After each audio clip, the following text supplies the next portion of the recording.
Hello and welcome into Sorare with Laird. I am Andrew Laird. You can find me as Lairdino on Sorare. Here today to talk about solving Sorare's biggest problem. But to be honest, it's not a problem that can just be solved. But the suggestion, I think, at least helps. At least helps. And I think we need to move towards helping people in the problems that they have on Sorare and not ignoring them or giving them a solution that actually ruins the experience. And I know people are getting tired of talking about DNPs, and I am tired about talking about DNPs. And I'm hoping that this conversation today is the end for me. And I can just say, any other suggestion that comes, please just refer to the video that I did on Monday, April 14th, and we'll be done with it. Thank you, everybody, for coming in. Toby Alexander, new week, new podium streak. Let's go. Scott Jenkins. That's not a name maybe I have seen Scott's name. I have a good friend with the surname Jenkins, and so it just pops in. It's like I can remember that. Anyway, hey Laird, maybe not the subject for this video, but it'd be good to look at how people have done for in-season champ this year. I feel like it's hard to get a gauge from the community of people who have had success this year or not. Example of people generally won their money back, made money, or lost money. Scott, that's a loaded topic that I should definitely dive into. One of the biggest problems with it, and I'll dive into it very briefly right now. One of the problems is that most people don't even know if they're successful or not. And that's part of the problem of knowing overall who's successful. And yeah, so that's the problem. But that is a worthy topic, whether it's champion or anything. So it is. So we'll get there. Maybe not today, but we'll get there. Toby Scott and Toby Peterson, excuse me. Pedersen? I don't know. It's a meh solution to DNPs. I'm guessing Toby is referring to my solution. Won't cover all DNPs, which means the same people will keep whining. He's probably not wrong that the same people will keep whining. Stefan, what's up? Fraxi, Andreas. Nepenthes first in. What's up? Nepenthes, I was just talking about you earlier today in a Discord. For those of you who don't know, Nepenthes is like a content creator. He worked on some video game for a while, and now he's done Sorare content for a while and MFL. And he's an up and comer and could use everybody's support. So if you could just go over to Nepenthes Sorare, Nepenthes MFL, and the Nepenthes channel, and you could be like a 1 in a million. I think it's actually 2 million. Anyway, Tuggy, what's up? Mikey Bastin, Sean Kennedy. Mike said, is this only for in-season? How does it work for Classic? Your River and Ren boys may not be playing in the same competitions. Yeah, it might not work. Contraboss, what's up? Steve, Pranksy, I assume that's Jono actually. Either way, welcome. Could be both of you for all you know. Maybe you're sitting next to each other just watching. That title, I've been saying that since I started Sorare. I believe it. I believe it. So I guess because everybody in the live chat's already talking about it, so I'll just jump in. The solution that I have is Markalele. Whoa, sorry. I was about to start, but I can't not say hi to Mark. Mark, thank you very much for coming in. So I realize that my solution does not solve every DNP. And for those who may not know, DNPs are players in your lineups that did not play. And sometimes they don't play because you messed up, you missed a suspension or an injury. And sometimes they pull up lame in the warm-up. And sometimes we just don't even find out about an injury until, 2 hours before their game that happens Sunday night in South America and not, Friday during the day when we have to set our lineups. And so the reason I wanted to bring this up today is because in the Sorare Argentina Discord, somebody was making fun of their lineup where they had 3 red cards and then they had Wendell and Maxi Meza from River Plate left over. And everyone was like, well, because of the 3, I don't know if it was 3 red cards, but it was 3 very bad scores. And then Wendell from Zenit and Maxi Meza, and Wendell ended up getting an assist. And so we were all like, oh man, Maxi Meza surely will get 100. And I made some comment because I had 2 Maxi Meza lineups. And I was like, oh, I could use definitely sign me up for the Maxi Meza 100. And somebody shared a tweet immediately after that he was ruled out, which was completely unknown on Friday.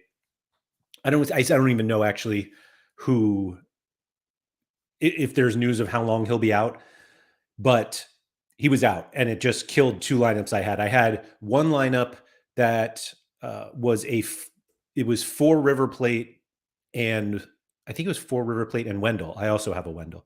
Let me see if I can pull it up here. Now, I will preface this by saying that River Plate drew 1-1 and like nobody scored well. So it's not like some sort of sub for Mesa would have solved everything for me. But I had, where is it? Here we go. Contender in season. It was this lineup right here. So I got the Wendell assist early. I don't remember when it was. And then I had Franco Armani, Gonzalo Montiel, Paulo Diaz, and Maxi Meza still to play. And I'm in Division 1 in contender in season. Top prize is $1,200. And I'm feeling pretty good. River Plate were a big favorite. And I think, against Talleres. And things were looking up until they were not looking up because Meza was ruled out. And I have him in this lineup as well, another in-season lineup. This one was in Division 2, so could only win $300. But I guess Paradell and Pallavicino had already played. So I had Armani, Acuna, and Meza to play. And I have multiple Mezas because I'm kind of doing this partial NEP thing of essentially big River Plate stacks. And the other forward options for River Plate that I would reasonably play were Miguel Borja, who I didn't think was going to start, and Facundo Colidio. And Meza was just the most reliable one. So I played him, and obviously he did not. But the reason why it was a bit frustrating is because this Meza card here could be replaced in my head. If only I could replace him with one of my Colidio cards, which is not in another lineup. I did not even play Facundo Colidio anywhere. And again, they didn't score well. Colidio ended up having a terrible game, like 41.9 points. He did have a big chance missed, which I didn't even realize until just now. But it at least, and Paulo Diaz got hurt early. I think they conceded early, though. He wouldn't have gotten the clean sheet anyway. Yeah, Borja. Borja scored off the bench, so I could have used Borja, I guess. But maybe the solution is I get Borja's score because he scored more and I didn't have to set it. But either way, one of the big things that I dislike about a lot of the kind of DNP solutions is people talking about taking cards from other lineups and then being able to, well, if this lineup isn't doing well, but I have one player left and he could do really well, and this lineup has 4 really good cards, let me just take him, kill this lineup, and go there. And that's not what my idea is at all, because I feel like that is the biggest opportunity to take advantage of the rule of basically finding a loophole, and that you really should only be able to sub in a player if they're not in a lineup anywhere. And canceling a lineup and getting it relegated, still those players are out. And so you can only use players from your collection that haven't played yet and fit in the position. And that's the way that you can get a DNP, essentially, at least reduce the number of DNPs pretty significantly. And the reason why I think this is a positive is because it kind of encourages people to build collections. A lot of people like to handcuff their goalie. They're buying cards that they know, 2 cards that they know cannot play at the same time, as long as they're on the same team, of course. And the push that we all have to build collections, I feel like one of the things that everybody keeps asking for is more utility from collections. Yes, we get a bonus on the points they score. Yes, we can enter some random competitions when they happen to have a collector's event. But I think being able to have a sub in your lineup for a DNP, and a DNP is specifically for players who are not in the match day squad, not players that were on the bench and just didn't play, but who are literally ruled out, could not play, and you get a replacement of whoever comes in. Now, maybe the solution is in my Maxi Meza situation here. Mesa didn't start, Calidio did. Maybe I just get Calidio's score because he actually started. And then I don't get the benefit of Borja's score because he came off the bench. And that it's actually immediate of Mesa is out, like lineups are out. We see Mesa is out. You get to have another forward from your collection in this spot. And it's that simple. And if there isn't another forward in your collection, then you get a DNP. Again, I don't think this is going to, I don't think any reasonable solution eliminates all DNPs. Because even if you say, oh, you set up a sub defender, sub midfielder, sub forward, sub goalie in every lineup, all of a sudden we're playing SO9. And what happens if your sub also doesn't play? What do you get now? And so I just think we don't need to eliminate DNPs. But I think one of the biggest focuses should be reducing them in a reasonable way. And generally, I think this is the most reasonable way to do it.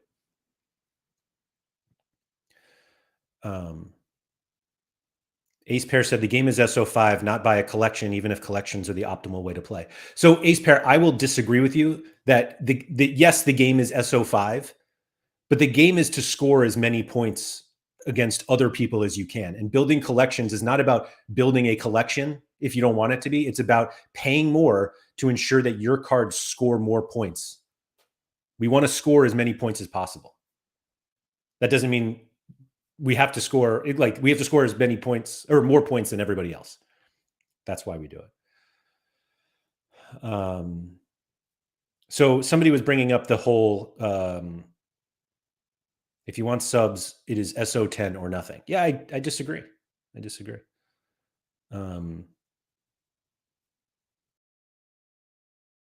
So it's funny. So people in the chat are talking about what to do about classic cards, because obviously you have a classic situation, a classic collection, and maybe not all the players play for the same team. And one of the best examples that I have is my 2021 Ren collection, where I think I'm trying to think of who actually still plays for Ren. Assignon plays for Ren.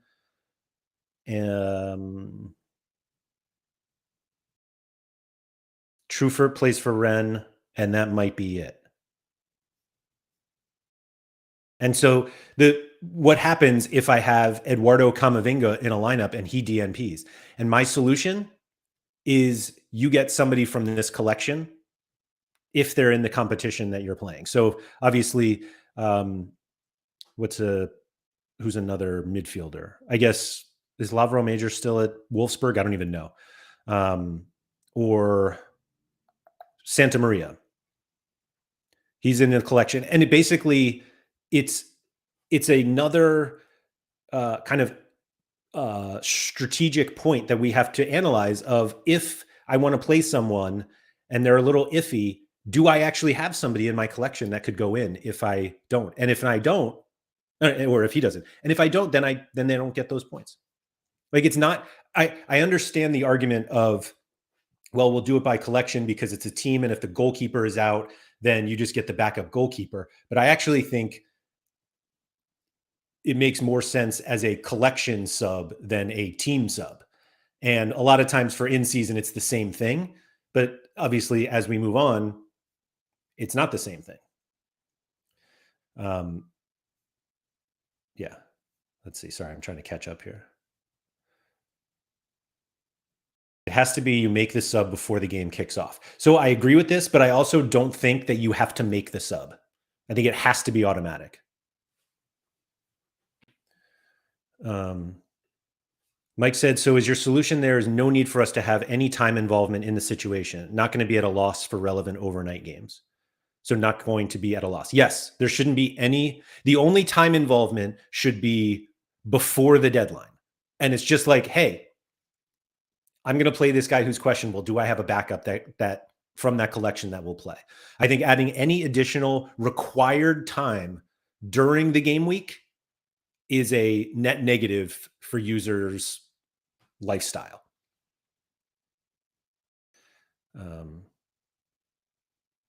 Toby said it still requires us to change lineups after the deadline, which I'm fully against. It's not that at all. You don't have to do anything. Any solution that involves us changing lineups manually after the deadline is a terrible solution. That's not what I'm saying. Ben said, I hated the late swap we had last week. Waking up at 1 a.m. and 3 a.m. was not nice. Yeah. This sounds like too many ifs. I don't know if this was to me or everybody in the live chat.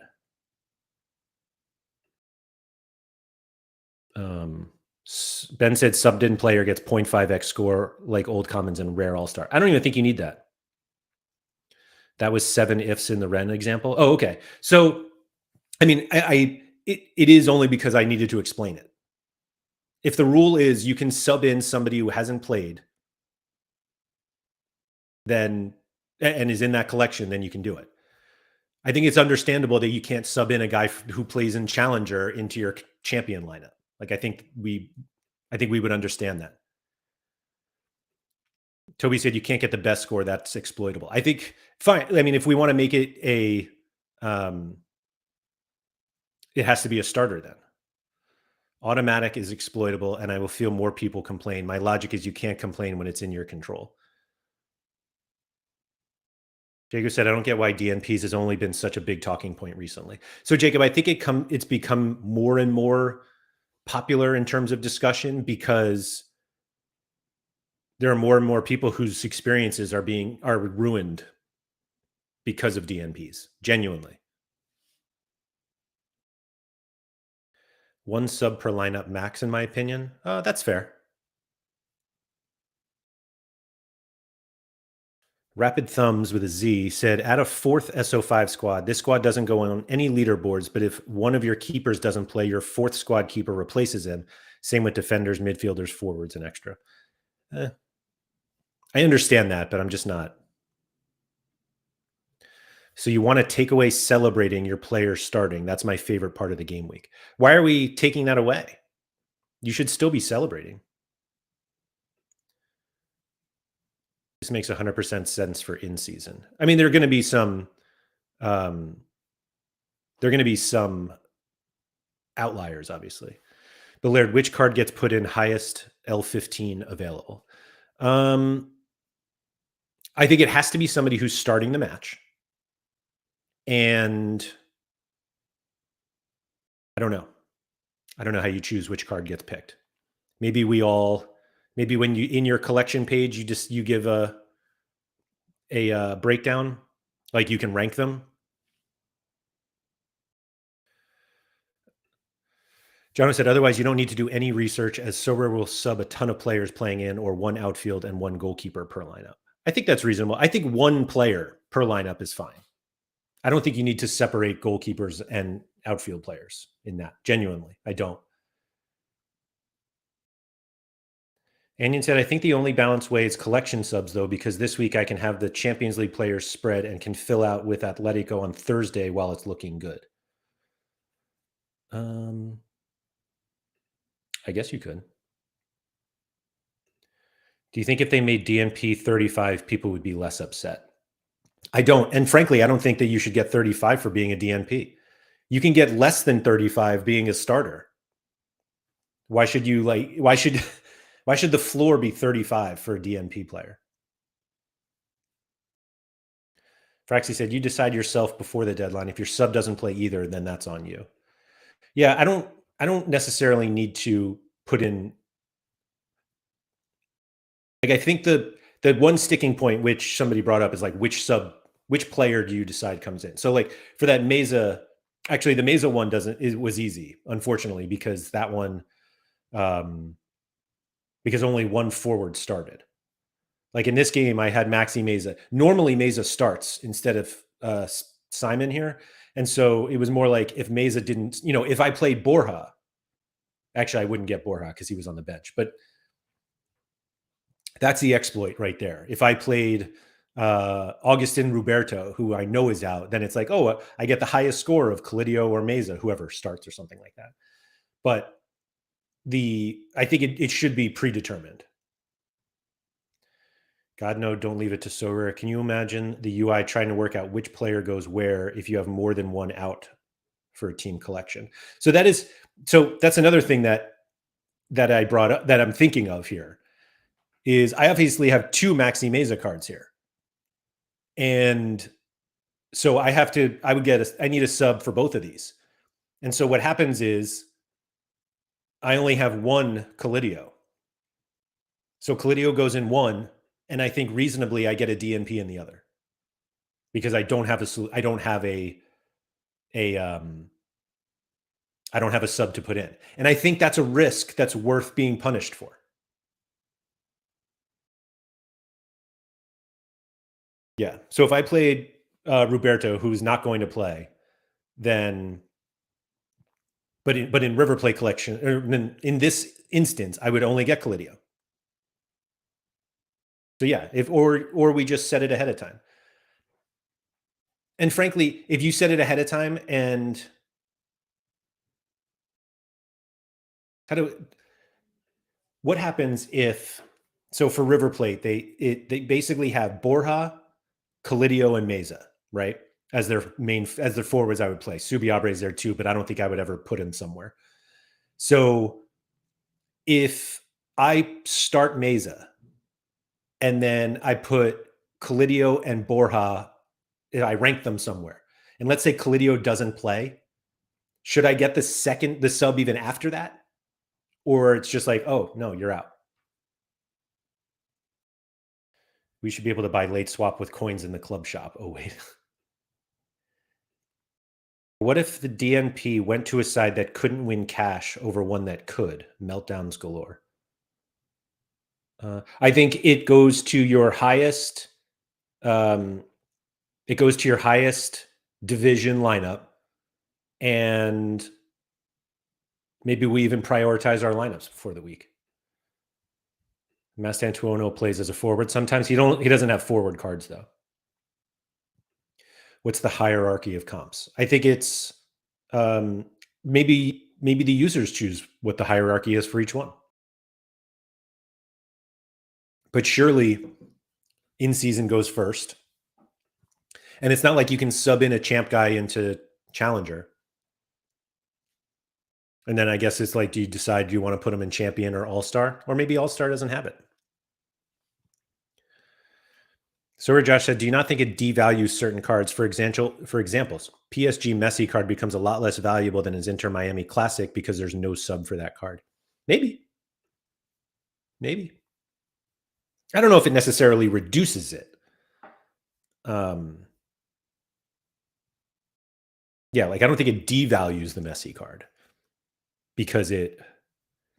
but it probably incentivizes you to go get a different one, go get a Messi.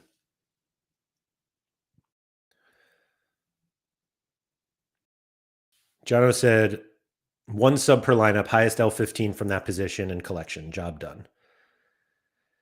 Yeah, I mean, if we want to do it by L15, that's fine. I think it's a little weird. Like, what if you don't want the highest L15 guy? What if it's a guy who played once in the last 15 games, happened to score 80, and that was his only score? Oliver Dyke said, the ability in the last midweek game to sub in players saved me that week due to a couple of last minute rotations. Had I not been able to change, the game week would have been ruined. Yeah, I think it works for midweek. What if you have 2x Meza in D1 contender? Which lineup gets Collidio? I think you say before that. I think you rank your entries. Like we can name our entries. Surely we should be able to rank them before the game week. If Meza misses out, or if there are any DNPs in this lineup, fix this one first. And if there are any, and we're going to obviously have people who will say, fix this lineup first. And then it's their second lineup that does really well and could have used the sub. But like, I think that's part of the game. Contrabest said, I still think we should be in control and not the algorithms for sportsmanship. People with a bigger collection already have a percentage bonus advantage. Now they'll have more players in the pool. Yeah. So go buy your collection. And I feel like, and Toby here is saying that, meaning Jono's thing was the only viable option, but even there's some issues that need to be sorted. Yeah, everything needs to be sorted. We're not solving it right now. But I think this is the path that I think is the most reasonable to try to figure out. Instead of what's the least offensive way to do late swap where I have to check every single lineup every time. Now everyone's like, you don't have to check every lineup. You'll get notified if your guy is out. And yeah, I don't want to get a notification at 3 o'clock in the morning that Takashi Usami still can't get a game for Gamba. That the one-time 80 player likely isn't playing though. But maybe well, that's sort of the point. So why would he be the one that? Oh, because he wouldn't be a starter. I got you. Yatsa said either DNPs or divisions. One has to go. I don't know what divisions has to do with this. Andre said, I really think a capped L15 sub for each lineup with unlimited for goalkeeper potentially seems more simple. It has many of the same upsides and seems more simple. I mean, I guess. I don't think I necessarily see the necessity for a L15 cap. I feel like a lot of people are like, oh, that'll give value to the low L15 guys. And it's like, it doesn't. It doesn't. If you're still picking Usami, that's on you. Yeah, that's a poor example. You're right, Mike. Well played. And I think limited should go back to 5 divisions, to be honest. Just like you.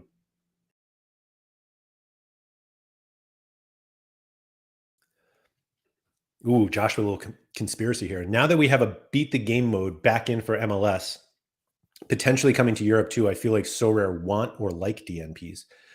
I don't think they like them, or I don't think they necessarily want them because we keep moving the goalposts closer to us. By the way, I had 2 MLS lineups today. Or this game week, I had to hit 350 to get to the next level, and I scored 347 and 337, which is pretty tilting since I was already on step 1. And clearly, like, had I played Costa instead of Pasalic, I get there, or Rossi instead of Oriano. And my good friend Keith looked at this lineup and he was like, see, you should have collected more. And I wanted to somehow punch him in the face through my Discord. I wouldn't really punch Keith. He's so tall too. I probably wouldn't even be able to reach. L15 cap is because otherwise it's too big of an advantage to the big galleries that can then put Gil as a sub and play a 50-50 Messi. You can't put Gil as a sub because he's not part of the Inter Miami collection. And my guess is you don't want to keep your Gil card unused just to be a sub, just in case. Just in case Messi doesn't play. Contrabas said, let's say you have the ability to choose 1 or 2 players in your lineup to be subbed in case they don't start, and then you have 1 or 2 sub options per player. I don't think we want to start guessing who might DNP. Mark, I have no purchase in mind with all this ETH because the ETH isn't worth anything anymore. Then there's a differential between all managers who picked Meza and we're not all having Borja. Yeah, it just gives you, it's the incentive to get the whole collection. And as much as you guys are like, I don't want Sober to force me to collect. Well, like, what game have you been playing for the last year and a half? So, Andreas, this is what I wanted to talk about, or one of the points. Andreas said, I feel like the L15 cap makes sense as you would want it to be restrictive, but giving up a smasher as a sub is also punishing and it removes them from the playing pool potentially. So the reason why I think it's really important for users to not be able to take cards from other lineups is because we want cards out of the playing pool. We want to reduce the number of cards that are in play, which is the reason why vaulting has become a thing in MLB and why I think it's coming to football, in that the fewer cards that are available to be used in lineups means that there are fewer lineups being submitted, which means it's easier to win theoretically. And so if you want to use a smasher as a sub, that's great, but it's not going in a lineup unless it becomes a sub. And even then, it's not guaranteed. You'd hit Keith in the balls, more pain. Maybe. Marco Rinaldini, a fun name to say. I proposed on X to include subs in the lineups to eliminate DNPs. Nobody was happy with the proposal. The reason? Everyone wants the scores to stay low. Yeah, it's funny because Everybody wants the scores to stay low, and yet all they do is complain about how high they are. But I actually don't think adding subs to lineups, I get it, but it's still it almost sounds like more work. That's all.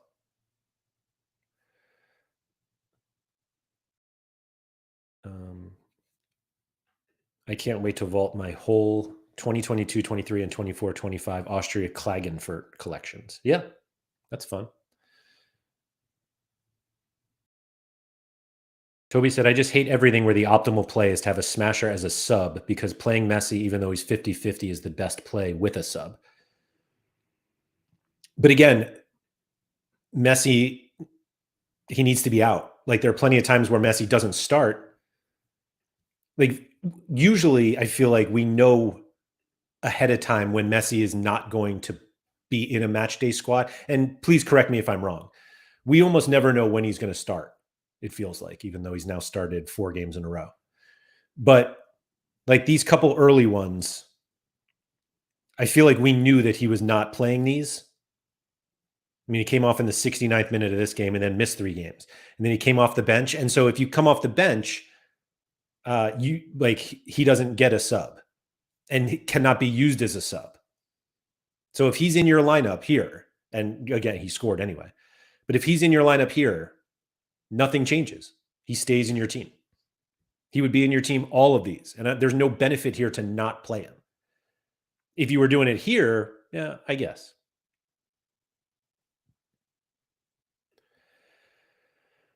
Did you see the leaked K-League and J-League jerseys from Sorare yet? Heard something with them is tomorrow, but no clue what exactly is happening. I didn't see that. Yeah, Ben's right. Normally the team that Miami's playing is like, oh, by the way, Messi ain't coming. Here's a free hot dog. So basically just pump money and collect JPEGs without even following the sport. I mean, that's what I do.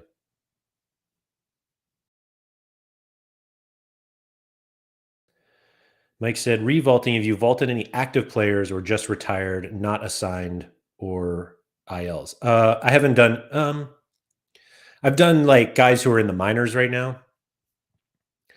I don't think I've vaulted. Oh, actually, I don't know. I think one of my problems with MLB is I almost don't even know who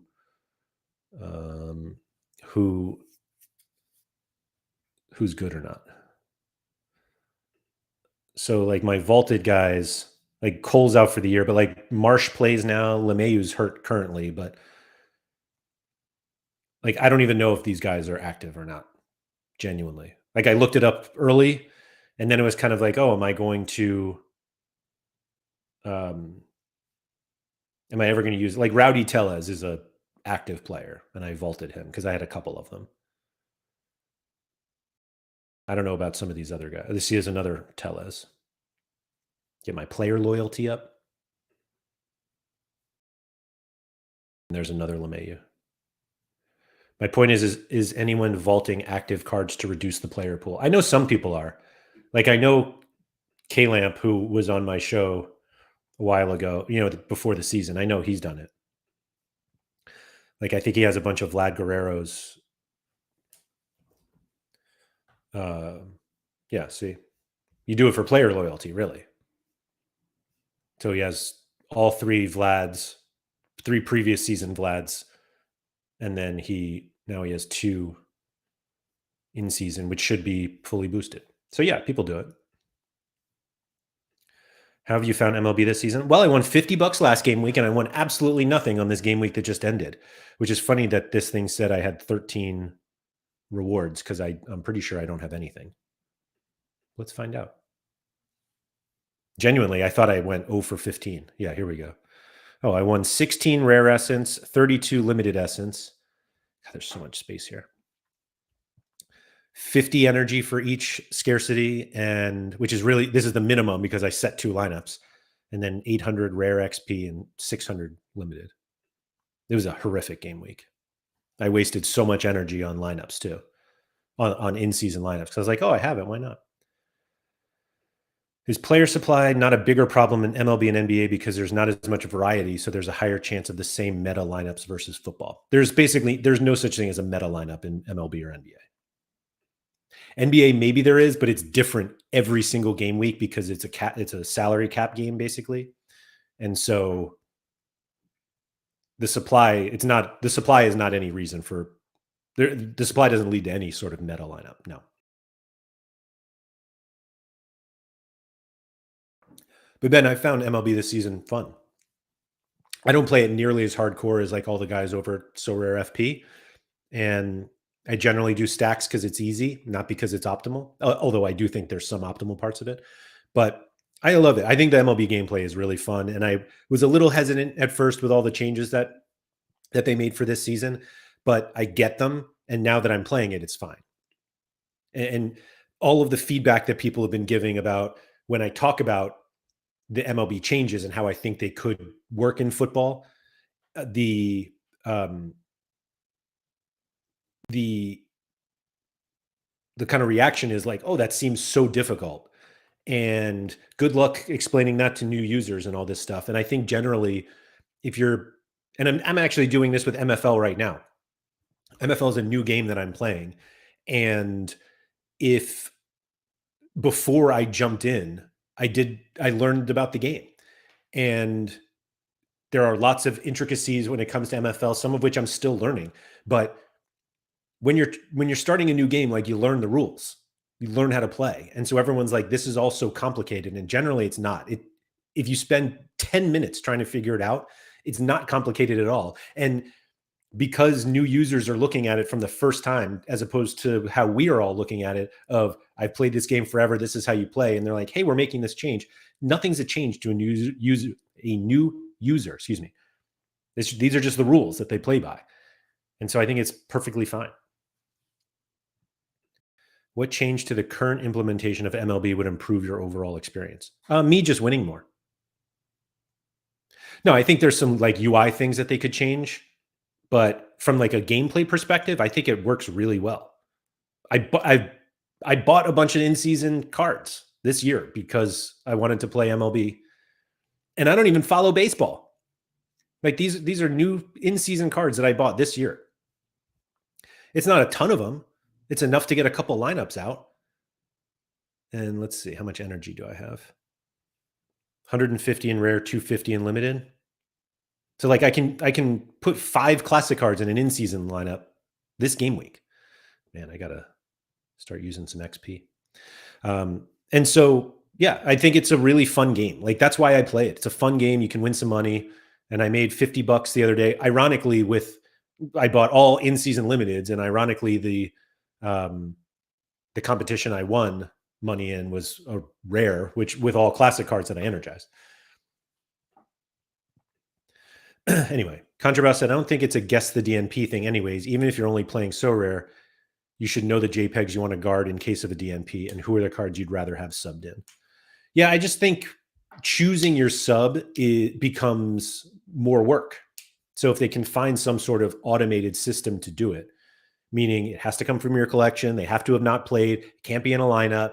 And if we do an L15, like, great, we'll do that. And that's it. I don't want to think about it. I don't want to go into my collection and be like, man, I don't know if I want to play this guy, because if it happens, if he doesn't play, then my sub who has an L15 of 37 is not going to, like, we want to eliminate as many zeros as we can. Ben said, so I'm hopefully winning $250 from Limited Contender Classic D1. Fingers crossed for me, please. Limited Contender Classic D1. I didn't even know you could win $250 from that. Where would you say is the best fun ROI right now? MFL, NBA, MLB, NBA playoffs. Ben, for me, it's MFL. And if you haven't signed up, I have a referral link that'll get you one free card after you spend 25 of that $250. Surface to air missile. Hello. Vaulting in football could be difficult because it doesn't scale the same. It's not impossible, but it would have to be implemented with care, which is not so rare strong suit. I mean, it's definitely different. You're right. Like the numbers would have to change, but I think the concept is perfectly reasonable. Contrabas said, I agree we need more utility for our collections. I just think we must not lose the connection to our collection. The game would be over after completing the collection. Why would it be over? Do you think MLB would benefit from additions of more baseball leagues, such as the Nippon Professional League in Japan, or do you think it'd make it worse? I don't think it's necessary at all. I think the difficulty with fantasy baseball is so fantasy baseball is the longest existing fantasy sport in the world. Like fantasy sports started with baseball. And even the baseball game that rotisserie baseball that started it all is different than what we play. And one of the tricky things about fantasy baseball is the general age and um, what's the word I'm looking for? Basically, the average person who plays fantasy baseball has no interest in NFTs generally, and so NFTs are kind of hidden on Sorare now these days, which I think is a big positive. But people who play fantasy baseball have probably played their fantasy baseball league for 20 years, if not longer. And it's really difficult to getting people to sign up for like a new fantasy game. And so Sorare's biggest obstacle, I will say, is convincing people um, who don't necessarily play fantasy baseball right now or play like daily fantasy baseball and get them to play Sorare, not the long existing Sorare players, even though, and even with the in season, I feel like it's closer to like a dynasty league type of situation that, um, that those users just probably aren't as interested in it. Now that's a job for Sorare to figure out. I think that's sort of the problem with it. And adding like Japanese baseball, I think it would make more sense for them to add minor leagues, like the U.S. minor leagues, than Japanese baseball. But it also the number of people who want to play a fantasy baseball game with minor league players is really small.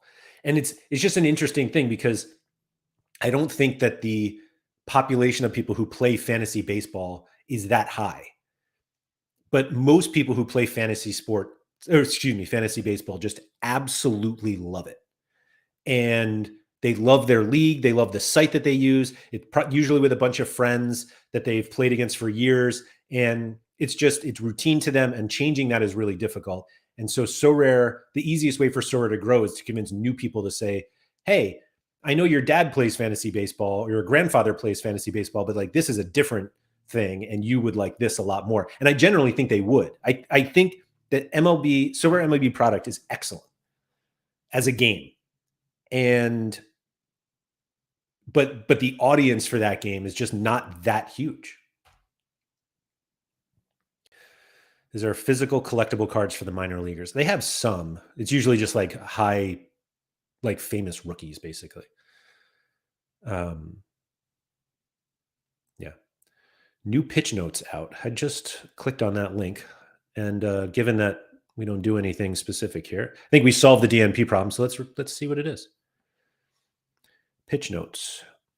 All right. New way to navigate. We just rolled out a fresh navigation update aimed at making the platform more consistent, intuitive, and easier to use across all sports, whether you're on desktop or mobile. What's new on desktop? We've reorganized key elements into the sidebar to streamline your experience. Funny, because I was just noticing this sidebar right here on MLB. Ooh, and it's a drop down right there. I do love a sidebar. Don't love that this is my top lineup, though. My God, what a horrible game week I'm having. Anyway, we reorganize key elements into the sidebar to streamline your experience. The sports switcher and the search have moved to the sidebar right here. Okay. Okay. In-game currencies are grouped there too, with hover details to help you check the detailed currency breakdown by scarcities more easily. I don't even know what that means. Anyway, wallet and market credits are also in the sidebar with clearer visibility on credit expiry. I don't see those. Oh, down here. Okay. I don't see my market credits. Oh, they're not really there though. Your profile now lives on the right side of the top bar up here. Okay. Okay. I love this all. GG's. You'll also notice the sidebar can be used in extended or collapse mode, which I did, depending on what suits you best. We're already working on improvements to the collapse view and we'll roll them out. All right. Pop Flynn, baseball is the best. What's different on mobile? The header has been reorganized to better highlight currencies. You can tap your profile picture to access both your account and switch between sports. We'll be keeping an eye on feedback. Okay. A new play page for football. Okay. Alongside the navigation refresh. Sorry. Alongside the football play page has been redesigned to be more functional and tailored to what matters most to you. What's changing? Your lineups front and center. Follow your DNPs like never but no, I'm just kidding. Follow your top performing lineups live directly from the play page. No extra clicks needed. You now have quick access to your top live lineups in one place. Can you imagine your top lineup being 193rd in a game week, 74 points from your closest reward? This is how depressing this is. This is just like how bad my lineups are. Man. $5 on winning. And I probably won't even win it. Anyway. Smarter. The For You section now highlights the most anticipated special event for the upcoming game week. It also includes a set your lineup block, letting you jump straight to the next game week lobby to build your squads. For You, European Nights, for me, which I've never played. Next game week block, and they're scouting. All right. All right.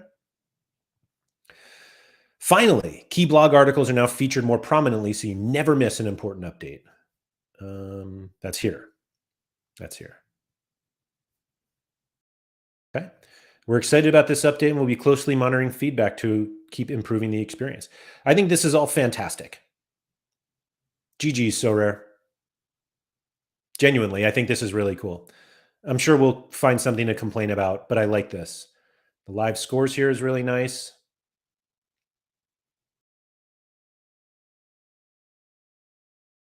I mean, I'm still going to use Sorare data, but I like it. I like it. Let's get some decisives for today. We got Racing, Napoli. I'm feeling David Neres today. Where is he? Neres, Alvarez, and who else we got today? Racing play early, huh? 2:30. Who do we get? Do we just hope for the clean sheet? Although Arias might not even play. Let's do Maxi Salas. I put him in the lineup. Just try to get some rare XP. Anyway, I think this is great. I think they're obviously there's no bigger clue about Sorare having too many employees and seeing the UI change every week. Yeah, see, Mark, I disagree. I think that the UI needs help. Yeah, I think there are plenty of improvements they could have done with the UI, and this is making it better. But again, I think a lot of us are just used to Sorare data, so we keep using it. But the live experience stuff, and we always said this at Sorare data, the live experience stuff should be something that you do on Sorare. Like Sorare data was created to help you get better at Sorare. It was not created to allow you a better way to follow your lineups or to submit your lineups or any of that. It was supposed to be to help you make better lineups. And we spent a lot of time working on tools that we genuinely felt like Sorare should do themselves. And our priorities were different than their priorities, but it seems like they are starting to decide that, yes, the live stuff is important and people want to be able to follow along. And so I think it's generally a positive, and that we can continue. We're obviously going to continue to use Sorare to, figure out which cards to buy and what's a good price to pay, and to track kind of how we do in the game. And it's not just, hey, let me just set my lineups and move on, or excuse me, and then track everything through the game week. I think I genuinely believe, and maybe this is something that I wouldn't have said when I was there, but I genuinely believe that the platform is in a better spot if you can follow everything on Sorare. And the that really hasn't been all that attractive over the years. And they have clearly taken some very positive inspiration from Sorare data. And hopefully this allows Sorare data to focus more on things like helping us build better lineups or identifying which cards we should consider picking up in the marketplace, and not just here's a high L15 player, you should buy them today. So yeah.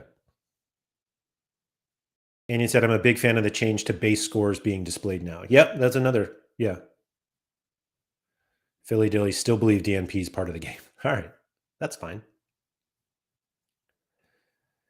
DJ said, I just started listening, but the solution in the title seems very bad to me. It creates a much bigger problem by encouraging the use of known doubtful smashers. Hopefully when you catch up, you'll see why it's not just that.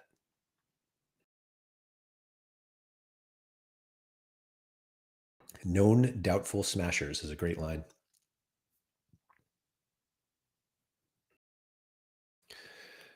Mark said, I do agree with you that they still need to be just as good as SD when it comes to tracking live scores. I mean, I think there is a world where it's probably better that Sorare is even better than Sorare data at it. Now, again, Sorare data was created and run by people who play Sorare very passionately at multiple scarcity levels.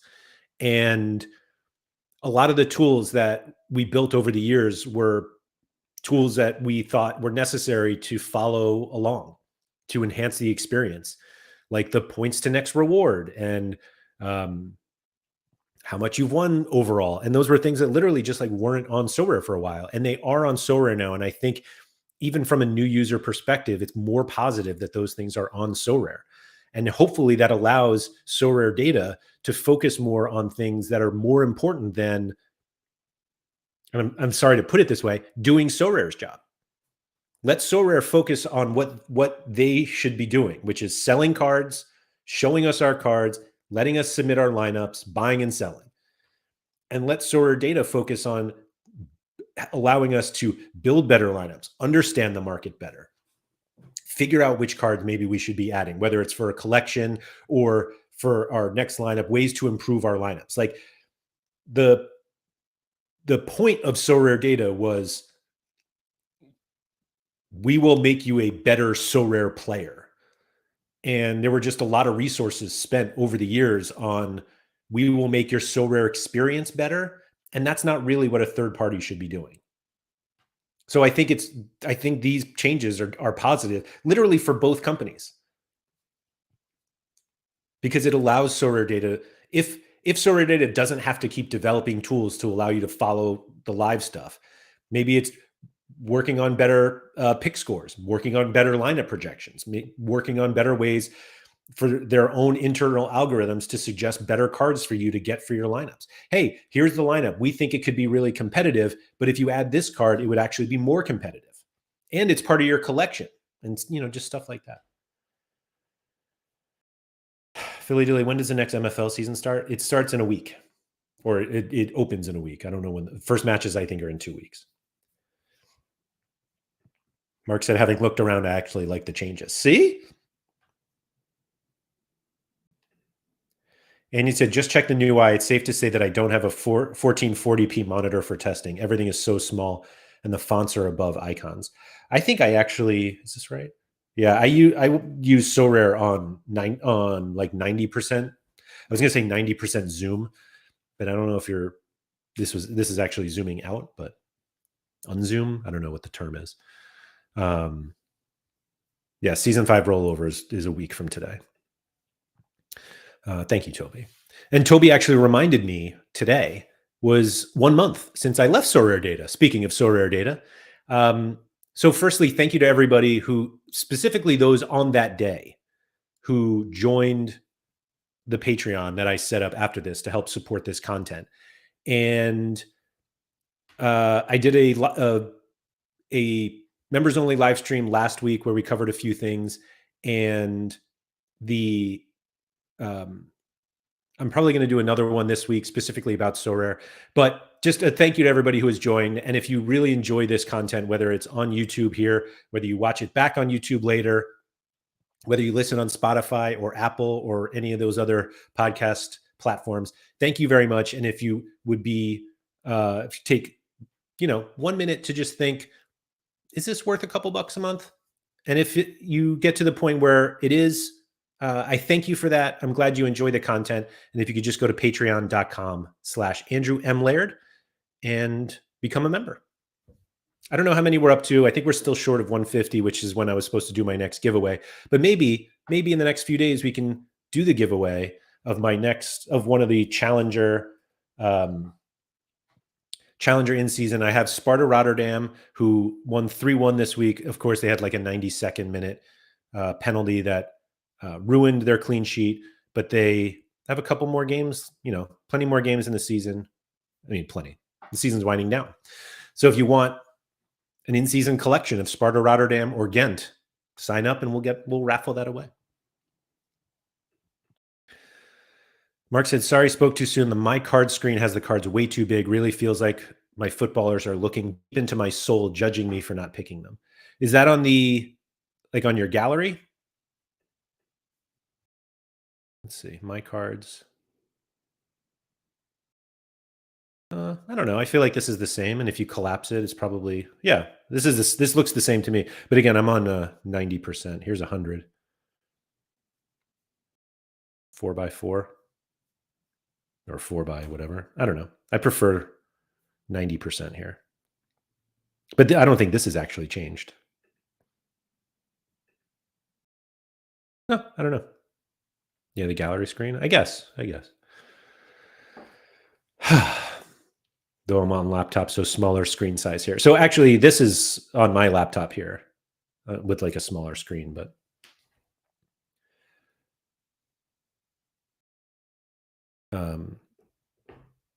yeah. So we'll see. So yeah, I think it's really important, and I think Sorare are looking into like figuring out DNPs because it is just a bad experience. Like just thinking of the actual experience of most users, that there is never an instance where somebody experiences a player in their lineup that isn't starting, even just not starting, but if they're ruled out and the response is like anything but negative.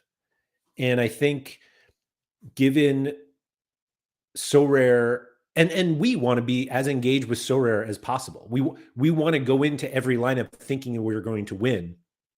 And the more DNPs that somebody experiences, particularly in a good lineup, the more negative that experience is. And it's really hard to grow a game or to just have a game where there are consistent instances of negativity. And you just say, well, maybe I'll just go play MFL instead because there are no DNPs in MFL. And I love MFL. And if you're interested in MFL, I've got a whole channel on there on YouTube now, MFL with Laird. And I have a referral code that you can use. In fact, if you're interested in signing up, just DM me and then we can walk through it. But the way that the DNP experience has caused a lot of people negativity, and it's basically negativity towards Sorare. Not that they're blaming them for the zero, but they're kind of blaming them for not having a mechanism that eliminates that pain. That I think it's certainly something they're thinking about. I have no idea like what their direction is, whether they're thinking, yes, we should think of a sub option, or yes, we need to think of a late swap option or rolling, whatever it is. And so it's just not there. Mark said DNPs can be positive. If you ever had a lineup killed by a red card on a Friday night and then you want everyone else to get a DNP, that removes the pain of the red card. I mean, I guess. But like if you line up that player, so you get a red card in your lineup on a Friday and you line that player up in the next game week and they're suspended, that doesn't get fixed. I guess it should get fixed, actually, now that I say that, because they're out of the squad. Yeah, see? So we're going to have to figure out a solution for that. Because even Sorare doesn't get like an updated suspension issue. So those are loopholes that I don't think we need to figure out. I think those are the things that Sorare need to figure out. And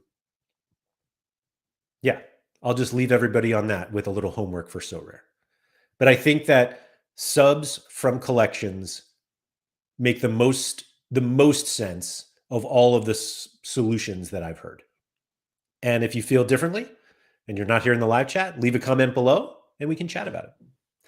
So thank you everybody for coming. If you could please like, subscribe, all that good stuff. Shout out to Quinny. I'll be back tomorrow, I think, with Harry Trades. And there will be an MFL video on Wednesday as well. I have a guest for that. And yeah, content's pumping. All right. So we got plenty this week. Although, just to warn everyone, I might take Friday off. It's Good Friday. I'll probably take it off. But anyway, thank you everybody for coming. And please remember to go outside.